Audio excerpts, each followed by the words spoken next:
We are here today to bury a legend. For 3 decades, you were told that the secret to the kingdom was stealth wealth. Wear the old shoes, drive the rusted truck, clip the coupons. They told you that if you looked poor, the 7% returns of the S&P 500 would eventually make you a king. That legend died in 2026. While you were busy looking poor to save $5, the world became 5 times more expensive. The millionaire next door strategy was built for a world where inflation was 2% and a house cost 4 times your salary. In that world, frugality was a superpower. In this world, the world of the 2026 costs monster, frugality is just slow-motion poverty. If you have $10,000 in savings and you're still focusing on saving more instead of velocity, you aren't a strategist. You're a victim of a map that no longer exists. Let's look at the blueprint. The pure finance community, the Nick Maggiulli and Bob Brinker loyalists, thrives on the idea of the long game. They say, just keep buying. They say compounding is the 8th wonder of the world. They are half right, but they are using the wrong math for 2026. The math of the trap. If you save $10,000 through extreme frugality, skipping vacations, eating canned beans, looking poor, and you put that money into a standard index fund earning 7%, you feel successful. You see $10,700 at the end of the year. But look at the shadow. 12% real-world inflation on essential assets means the purchasing power of your $10,000 dropped to $8,800. Even with your 7% gain, you ended the year with less power than when you started. You looked poor, and you actually got poorer. The 2026 costs monster doesn't care about your discipline. It eats your discipline for breakfast. If your yield doesn't exceed the velocity of inflation, your frugality is just a donation to the banking system. Why do people cling to looking poor? Because it's safe. It gives you a sense of control in a world that is spinning out of orbit. It's an ego shield. You tell yourself, I could buy that, but I'm smarter. But the architect doesn't care about smart. The architect cares about structure. In the 2026 economy, wealth isn't built by retaining currency. It's built by converting currency into income velocity engines. The hider's logic, if I don't spend, I won't lose. The builder's logic, if I don't deploy, I have already lost. If you have $10,000 in a safe account, you aren't hiding your wealth from others. You're hiding it from yourself. You are refusing to build. You're holding on to a melting ice cube while the sun is getting hotter. To survive 2026, we have to move from static wealth to dynamic flow. Nick Maggiulli is a genius of the past. Just keep buying works when the market is the most efficient place for your money. But in 2026, the retail stock market has become an exit liquidity pool for the elite. While you are looking poor and buying small fractions of overvalued tech stocks, the elite, the architects of the system, are moving into private debt and hard assets. They want you in the stock market. They want your 7% static growth because it provides the liquidity they need to exit. They are playing a different game. They aren't looking poor. They are looking productive. They don't want a 7% return in a 12% inflation world. They want 18%. They want 22%. They want assets that the costs monster can't touch because they own the very things the monster is driving the price up on. Proceeding, builder. The foundation is laid. The audience is shaken. Now we provide the structural steel. We are moving from the why into the how, dismantling the traditional savings model and introducing the income velocity blueprint. If you have $10,000 sitting in a high-yield savings account, you don't have an asset. You have an anchor. In 2026, the banks are laughing at the frugal crowd. They take your $10,000, give you a measly 4 or 5%, which is effectively negative 7% after the costs monster takes its cut, and then they lend that same money back out to the 1% at 15% interest to fund hard asset acquisitions. The bank is using the architect's blueprint, and they are using your bricks to build their fortress. The strategy shift?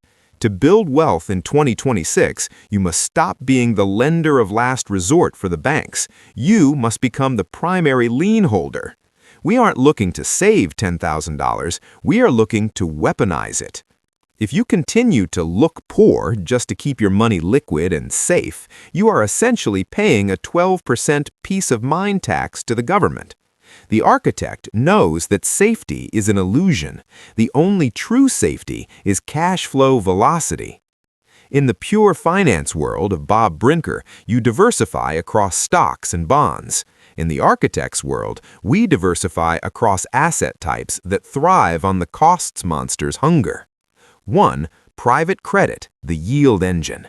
Forget the stock market volatility. In 2026, small to mid-sized businesses are being choked by bank regulations. They need capital to buy inventory and equipment. They are willing to pay 15 to 18% for that capital. By moving a portion of your $10,000 into private credit funds or asset-backed loans, you are capturing the spread the bank usually steals from you. You become the bank. 2. Physical yield, the inflation hedge. If the price of everything is going up, stop buying promises, stocks, and start buying things. But we aren't talking about gold bars under your bed. We're talking about fractional ownership of productive assets. Think industrial printing presses, medical imaging equipment, or logistics drones. These assets don't just sit there, they produce income. When inflation rises, the cost of their services rises. Your yield is protected. 3. Intellectual infrastructure, the multiplier. This is the part the 7% crowd hates. The highest ROI in a 2026 crisis isn't a stock, it's a system. Investing $2,000 of your $10,000 into automated systems, AI-driven workflows, or specialized niche knowledge creates a value bridge. You are no longer trading time for money. You are trading architecture for money. Let's talk about the elite mirror. The truly wealthy in 2026 don't care if you think they are poor, but they also don't care about looking poor for the sake of it. They care about efficiency. If a $100,000 car facilitates a $1 million deal because of the image and network it provides, the architect buys the car, not for ego, but for utility. The frugal hider sees the $100,000 as a loss. The architect sees it as a component. When you focus solely on looking poor, you limit your network to people who also think poor. You're trapping yourself in a feedback loop of scarcity. To escape the 2026 costs monster, you must enter rooms where the conversation isn't about saving money, but about directing it. Your $10,000 is your ticket into that room, but if you spend your energy hiding it, you'll never find the door. Nick Magliuli says just keep buying because historically the market always goes up. But the architect asks, at what cost? If the market goes up 7%, but the cost of a home in a safe neighborhood goes up 15%, the market actually went down for you. The pure finance community is obsessed with nominal gains. We are obsessed with real power. In 2026, the retail market is a shark tank. High-frequency algorithms and institutional exits have turned the safe index fund into a slow drain pipe. We don't want to be in the tank. We want to be the ones selling the oxygen. By pivoting to income velocity, we stop betting on the market and start betting on mathematics. Information without execution is just noise. The pure finance crowd loves to debate theories in forums. The builder moves capital. If you have $10,000, you are standing at the threshold of the 12% inflation fire. You have exactly 3 moves to make before the clock runs out on your purchasing power. Step 1. The liquidity audit. Look at your accounts. Anything beyond a 3-month survival fund is currently a liability. In 2026, emergency funds have become opportunity funnels. Take your excess safe cash, the money you saved by looking poor, and prepare it for conversion. Step 2. The securing of the first lien. Move your first $2,500 out of the retail market and into a private credit engine. We're looking for asset-backed debt.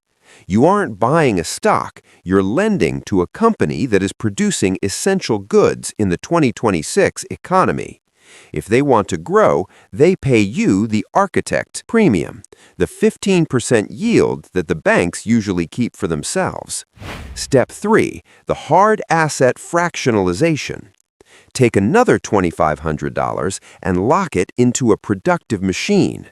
Whether it's a fractional share of a logistics fleet or a specialized data center, you want your name on a title.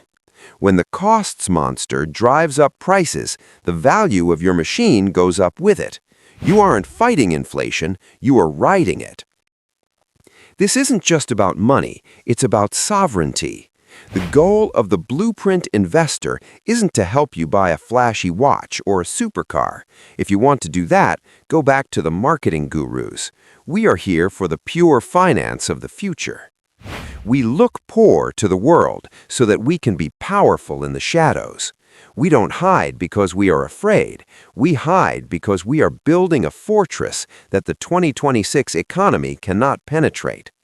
While the followers of Nick and Bob are waiting for a 7% return that will never buy them a home, we are engineering a reality where our income has velocity. We don't wait for the market to give us permission to be wealthy. We build the market. You've spent years looking poor. It got you to the $10,000 milestone. That was phase 1. But phase 2 requires a different set of tools. The 2026 costs monster is coming for every frugal dollar you have. You can stay in the basement, or you can join me on the roof and start building the defense. The blueprint is ready. The builder is you.